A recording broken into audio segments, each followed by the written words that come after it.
Hello guys, welcome back to another video of Techavro. Hope you guys having a great day. In this video I'm gonna walk through how can you deactivate Instagram account on iPhone.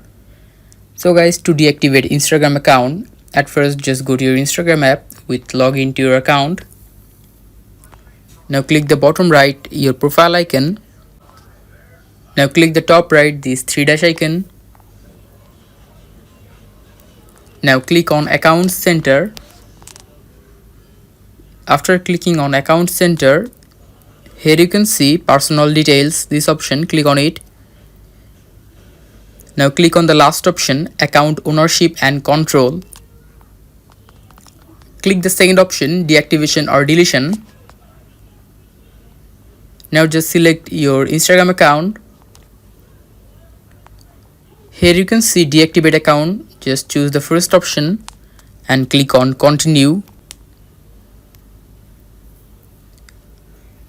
Now all you need to do is just enter your Instagram password and click on continue, and by doing that you can just deactivate Instagram account on iPhone.